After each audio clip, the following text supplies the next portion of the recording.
Yan, napakaganda pong pakinggan yung salitang the Lord will fight for you and you shall hold your peace. Kaya patuloy lang tayo. Kasi salamat sa Panginoon dahil ang pastor natin talagang tinawag ng Panginoon upang maging adaanan ng gustong ipamahagi ng Panginoon sa atin.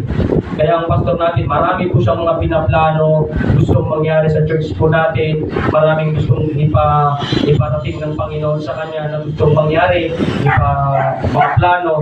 Kaya church, honestly para sa akin, kung anong meron tayo, tumulong tayo sa mga tikain ng ating senior pastor. Kasi napakahirap po maging pinuno, napakahirap po ng isang taong naging tinitignan ng lahat kasi marami pong tumutubis dyan, kapitbahay niya mismo, hindi siya nilulubayan. Tayo na lang na kumbaga nakakanampalataya sa Panginoon, tayo na lang tumulong sa kanya. Kumbaga kung may binubuhat si pastor, tulungan natin siyang bumuhat. Huwag na tayong sumabit pa. Huwag na tayong short, huwag na tayong pabigat pa. Hindi ko sinasabi to sa pamamagitan na kung anong pera natin. Hindi tayo nakabase sa pera dito eh. Nakabase po lagi tayo sa availability po. Kung anong meron ka, lalo na sa ating mga planong mga parating, ibigay po natin. Importante po yung availability. Kung marunong ka magluto, sige, luto ka. Kung marunong kang mag-drive, at may sasakyan na, o di sundo ka. Marami kong pwedeng ibigay. Palit. Sumuko na. Sumuko na. Ayun, magsalita pagka walang mic ko kasi. Sumuko na yung microphone. Kaya nga po Kaya sabi ko, Pastor, 3 hours to 3 hours. Kaya nga po, salamat sa Panginoon. Nakakantok po, ano? Pero sa biyaya ng Panginoon, talagang itutuloy natin ang gawain ng Panginoon. At ayun, salamat sa Panginoon sapagkat sa church na to, nakikitaan ko naman po na talagang lahat tayo ay bumubuhat kung anong kailangan ng pastor. Sunod lang po tayo. Patuloy natin church. Napakaganda po yan. Napakabuti po niyang bagay. Parang ang mga makamundot, mga unbelievers, makita po tayo na, uy, nakaiba itong mga to. Nagtutulungan sila, may pagmamahalan. Hindi katulad sa bahay, hindi katulad sa grupo namin, sa fraternity namin, yung puro na lang riot, puro na lang kung ano-anong mga nakakasira sa buhay, nakakasira sa pamataan, nakakasira sa mga pag-aaral. Dito tayo, mukhang ibang klase dito. Makikitaan tayo ng pagkakaiba ng buhay Kristiyano sa buhay ng mundo. Kaya, yun po, sa pagtatapos po ng ating Christian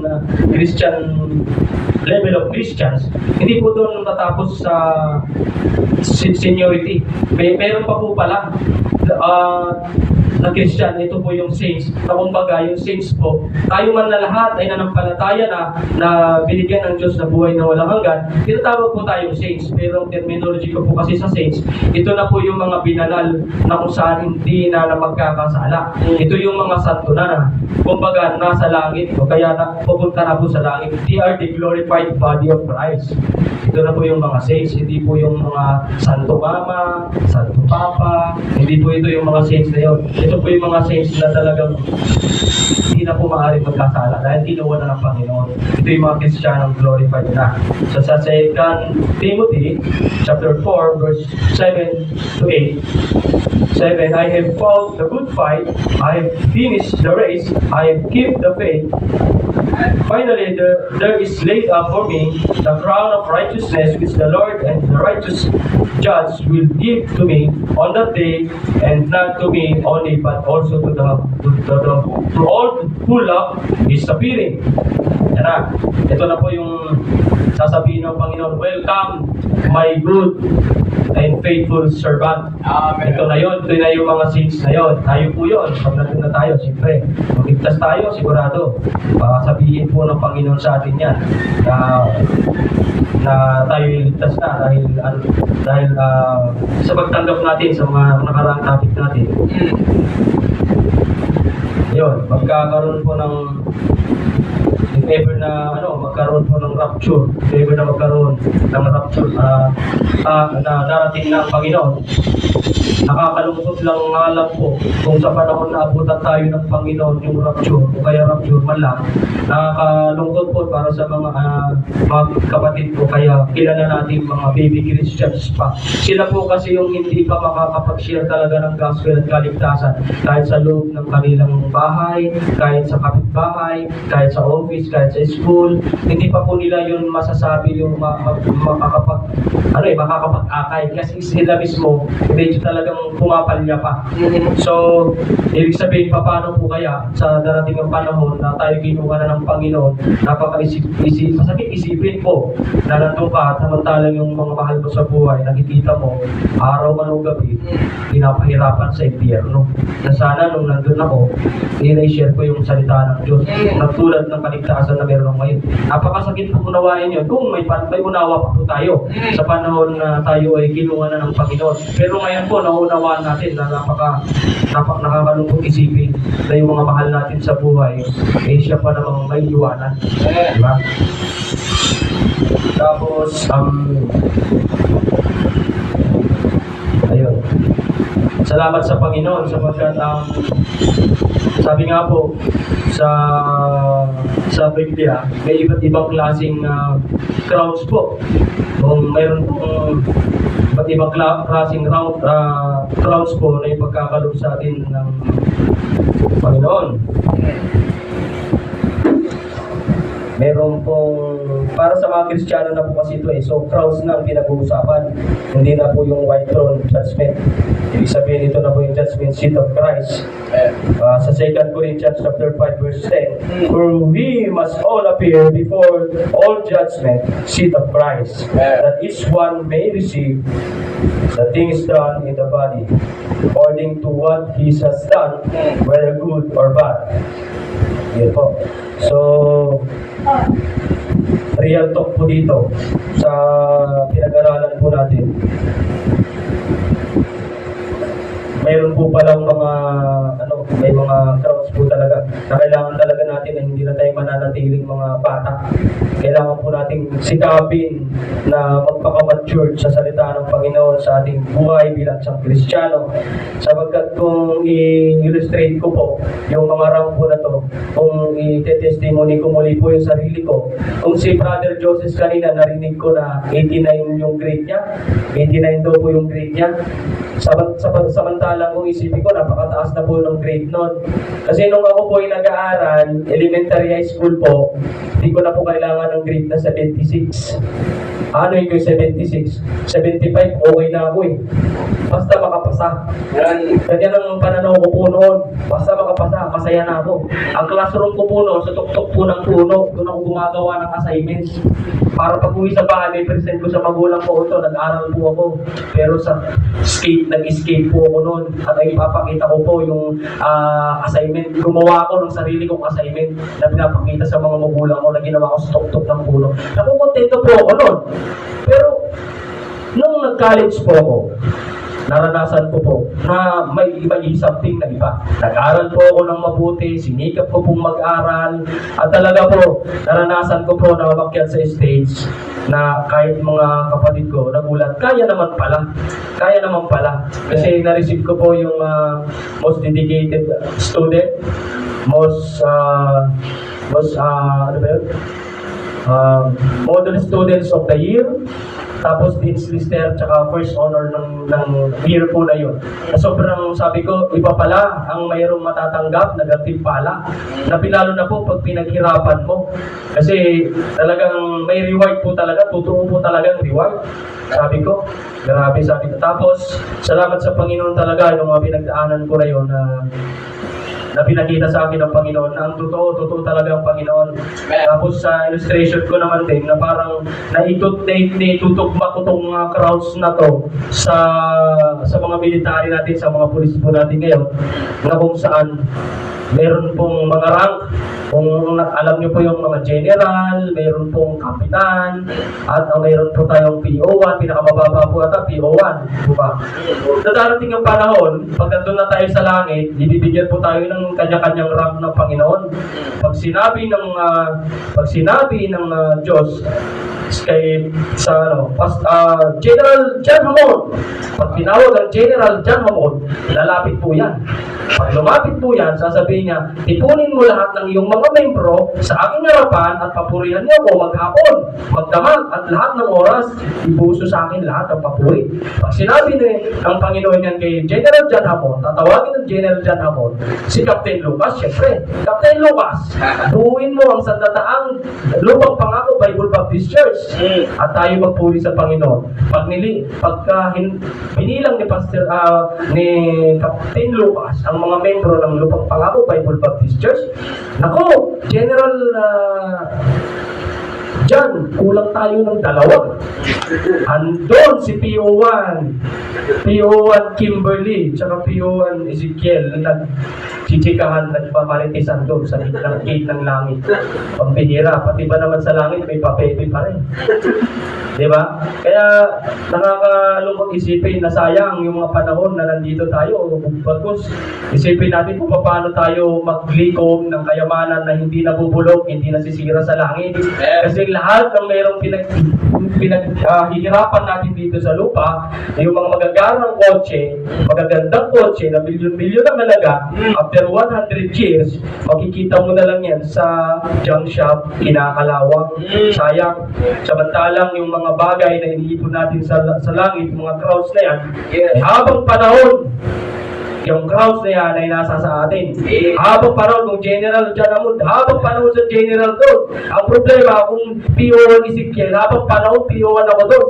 Ang bihira, ang baba ng ranggo ko, at least na doon ako. Pero iba yung dating na may crown ka talaga doon. Kaya mag-asap po tayo sa mga crown natin.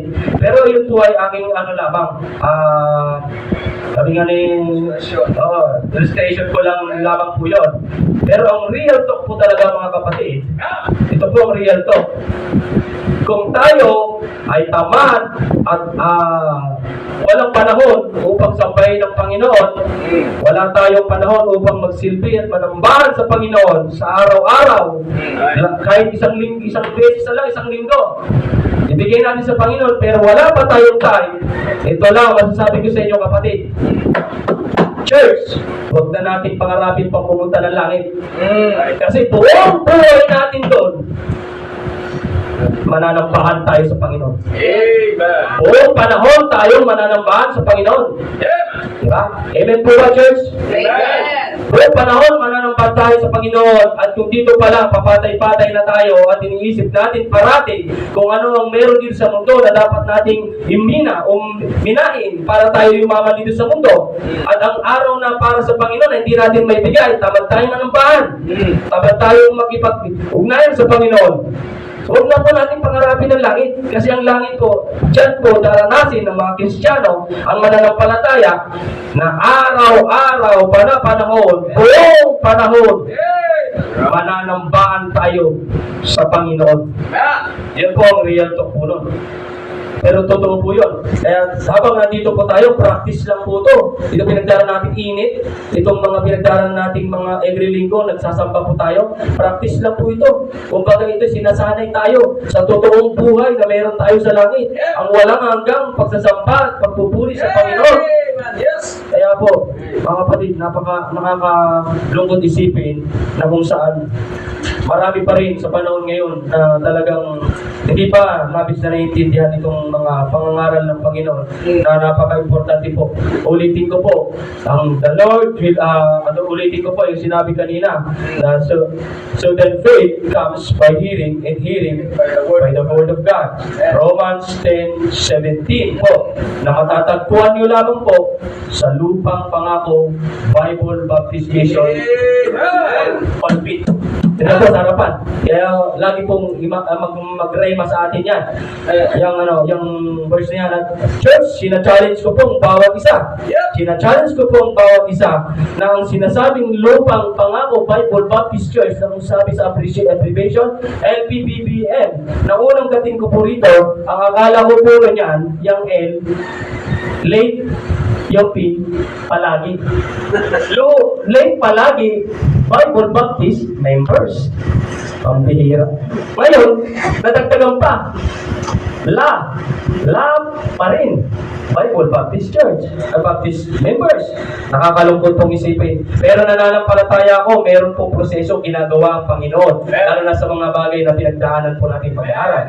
At ang darating ang panahon ng lupang pangako Baptist Bible Mission ay hindi na magiging mission at matatamasa na po natin ang tinatawag na Promised Land. Lupang pangako Baptist Bible Church.